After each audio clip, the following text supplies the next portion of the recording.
नाशिकमध्ये पावसाची संततधार कायम आहे। गोदावरी नदीला पूर आलाय। दुतोंड्या मारुतीच्या कमरेपर्यंत पाणी आलेलं आहे, तर रामकुंड परिसरातील अनेक छोटी मंदिरं पाण्याखाली गेलेली आहेत। सध्या ही दृश्य आपण बघतोय।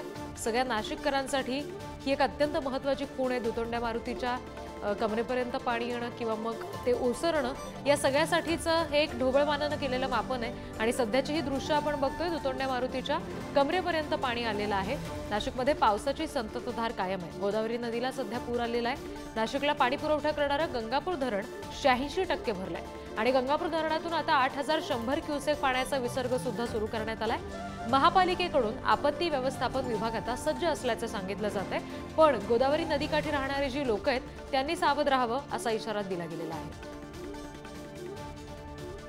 प्रतिनिधी किरण ताजणे आपल्याशी नाशिकमधून जोडले गेलेत, त्यांच्याकडून अपडेट्स घेणार आहोत। किरण, सध्याची काय परिस्थिती पाहायला मिळते? अजूनही धरणामधून विसर्ग सुरू आहे का?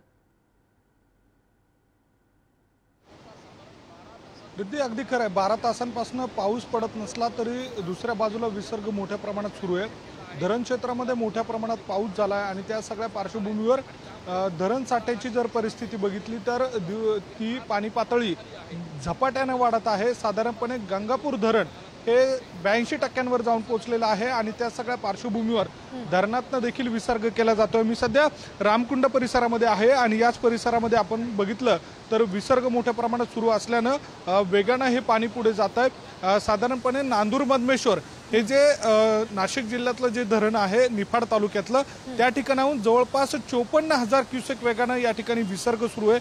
त्यामुळे मोठ्या प्रमाणात नाशिकच्या धरण क्षेत्रामध्ये पाऊस झालाय। वेगवेगळ्या धरणातनं वेगवेगळा विसर्ग सुरू आहे। मग त्यामध्ये पुणेगाव असेल, चनकापूर असेल, दारणा असेल, या सगळ्याच धरणातनं विसर्ग सध्याच्या घडीला सुरू आहे। पाऊस थांबलाय, मात्र नदीकाठी जे गावं आहेत त्यांना सतर्कतेचा इशारा देण्यात आलेला आहे।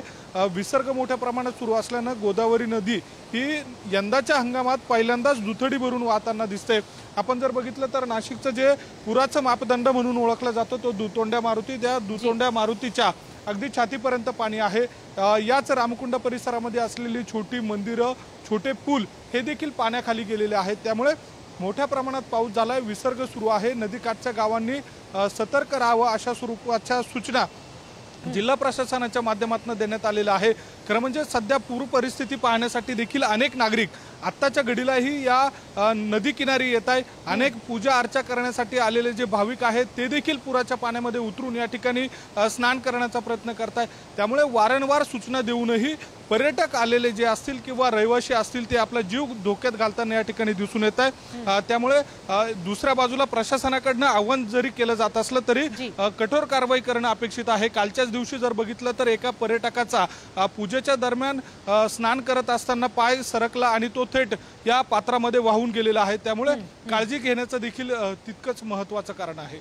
निश्चित किरण, आणि नेमकं काय घडतंय गोदावरीच्या पुरासंदर्भातले पुढचे जे अपडेट्स असतील ते तुमच्याकडून घेऊ। तुर्तास धन्यवाद दिलेल्या सगळ्या माहितीसाठी।